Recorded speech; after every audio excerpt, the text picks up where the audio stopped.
The next guy is a guy that I actually really like a lot. I think a lot of people have just decided, oh, this guy sucks. He's not good. He's a terrible player. People don't like him.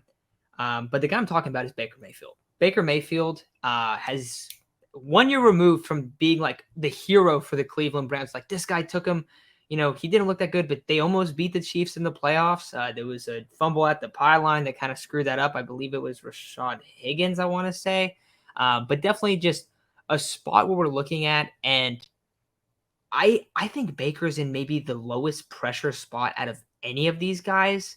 Maybe you could say Jameis as well. But Baker's not the Panthers and Baker are not expected to make to the playoffs. There has not been much success since Cam Newton was there. You just had a disaster with Sam Darnold. Now you did draft a rookie in Matt Corral, who I actually do like a lot. But in terms of Baker Mayfield, I think he's like the easiest quarterback bounce back candidate I have. He was not very good last year. His team was completely in shambles almost all season. They were rolling out. They basically ran out of tackles one game. Like they legit ran out of offensive tackles one game and had to like have a guard like come out, like not a swing tackle, but a guard like going, all right, dude, you're going to play tackle. Good luck. So the offensive line's breaking down. That great run game that was the year before wasn't exactly there. You guys have seen the receivers that Cleveland's rolled out for Baker Mayfield haven't been good either. We talked about Jarvis. Yeah, I mean, we talk about Jarvis. What they're wide out one for a little bit there. Like that's not pretty. So you look at the Panthers team, another team. They draft a lineman early on. They draft their tackle. The offensive line isn't great. They've tried to make a couple improvements. It's not going to be that good. That's where my concerns are with Baker Mayfield. But we look at the receiving core. Not the best either, right? It's not that great. That's the thing. But you do have DJ Moore. You have a legit star receiver. And the big thing for Baker Mayfield is he's going to be playing with Christian McCaffrey. We've seen him with elite running backs. He had, Kareem Hunt, Nick Chubb there. If he has Christian McCaffrey healthy for the whole season, this offense is going to be maybe not good, but sneaky average. I don't know if that's really a thing. They're going to be sneaky average. Sneaky average. Because the defense is so good in Carolina. Like people don't realize that, but the defense is stacked.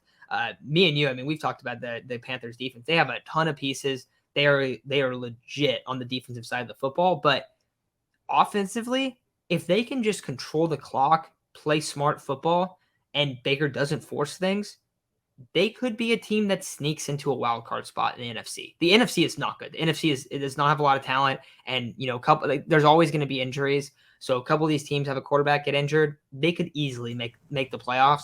And they're one of the lowest teams in terms of projected win total going into the season. They're like projected to win like 5 games or 6 games. There is zero expectations at all. People are just out on Baker.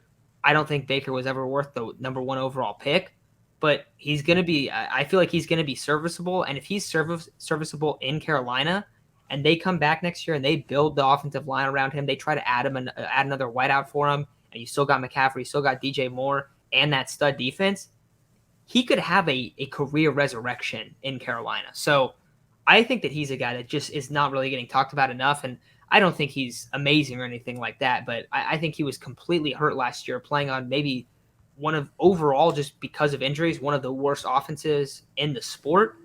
And they were still fighting for the playoffs at the end of the year. Like, the thing is, his performance wasn't good, though. That was kind of that's the problem. But like, everything's telling you, like, yeah, he's probably going to struggle. He has nothing to work with here. This year, a couple bigger pieces, no expectations. I'm buying into the Baker Mayfield hype that probably only I have created, no one else. Well, I love Baker Mayfield. I love the spot he's in. And I love the change. Baker Mayfield succeeded in Cleveland. He succeeded. If you told Cleveland Browns fans, when they're sitting there, the previous season they took Myles Garrett number 1 overall, and they're like, this guy that we're going to draft, we're not going to tell you who it is.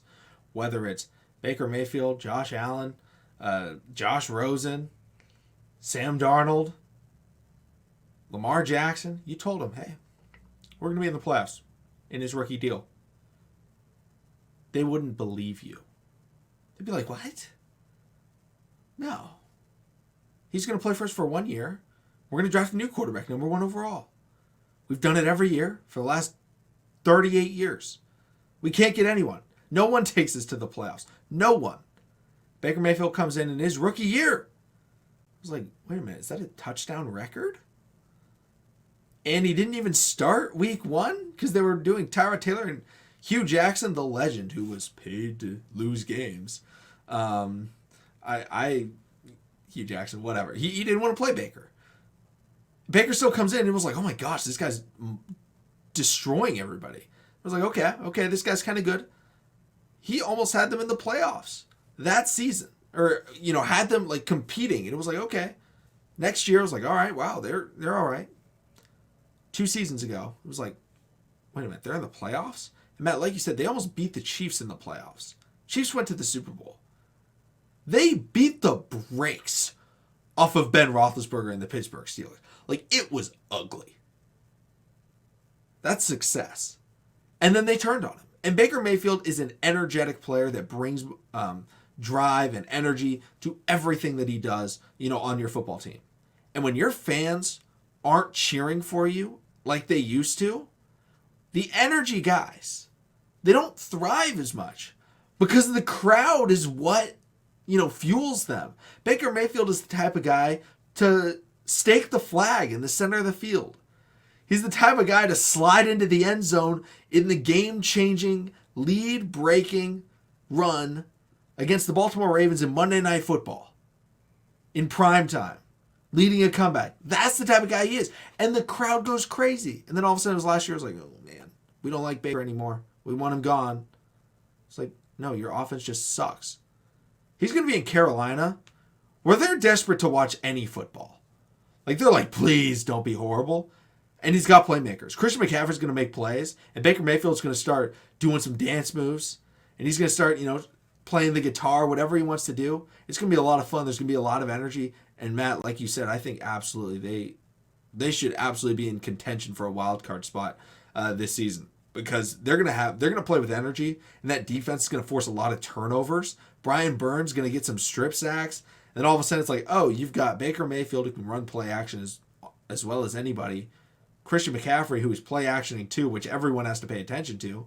Then you got DJ Moore can get open. You got Terrace Marshall Jr., who is a stud.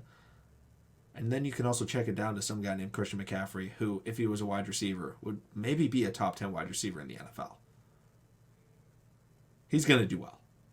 I think so too, man. I'm sipping the Baker Mayfield Kool-Aid for sure.